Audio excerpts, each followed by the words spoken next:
જનાક્રોશ યાત્રાના બીજા ચરણમાં ફાગવેલથી શરૂ થયેલી આ જનાક્રોશ યાત્રા આજે 10મા દિવસે પંચમહાલ જિલ્લામાં પ્રવેશ કરી છે.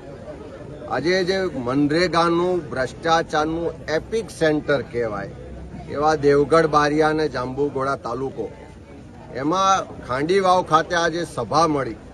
લોકોએ જે રજૂઆત કરી છે કે આ એક નાનો તાલુકો કે જેની કુલ વસ્તી 42,000 છે, ફક્ત 26 ગ્રામ પંચાયતો છે, એક જિલ્લા પંચાયત સીટ છે, એમાં 4 વર્ષમાં 300 કરોડ રૂપિયા મનરેગામાં ખર્ચ થયો અને એમાંથી 216 કરોડ રૂપિયા ફક્ત મટીરિયલ ખાતે ખર્ચ્યો. આખા દેશમાં મનરેગામાં મટીરિયલ ને લેબરનો જે રેશિયો છે 40-60નો છે. અહીંયા આગળ જે તમે પરિસ્થિતિ જુઓ, આંકડા જુઓ, તો મટીરિયલના ખર્ચા 78% છે અને લેબરનો ખર્ચો ફક્ત 22% છે.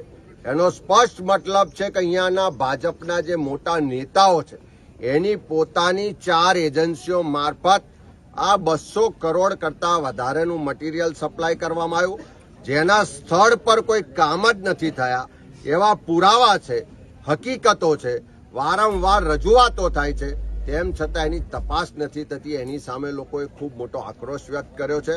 આખા પંચમહાલ જિલ્લામાં પોલીસ અને બુટલેગરો બેફામ છે. દારૂ ને ડ્રગ્સની બધી એટલી હદે વધી છે કે દારૂની રેલમછેલ હોય એવી સ્થિતિ છે. એને બંધ કરાવવાની માંગ મહિલાઓ દ્વારા ઉઠી છે.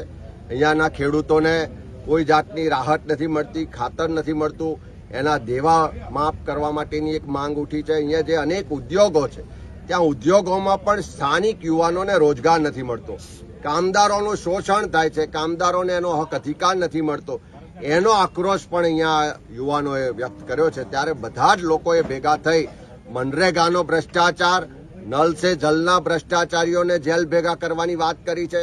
અહીંયા ગુજરાત ફ્લોરો જે કંપની છે એમાંથી જે પ્રદૂષિત ધુમાડો નીકળે છે, વાયુ નીકળે છે, એના કારણે ઝેરી વાયુથી અનેક લોકોના મોત થયા છે. હમણાં પણ એક વ્યક્તિનું મૃત્યુ થયું. એ કંપનીના કારણે આખા જિલ્લાનું પ્રદૂષણ વધી રહ્યું છે, લોકોના જીવ જોખમમાં છે. એ કંપની સામે કાર્યવાહી કરવાની પણ માંગ ઉઠી છે.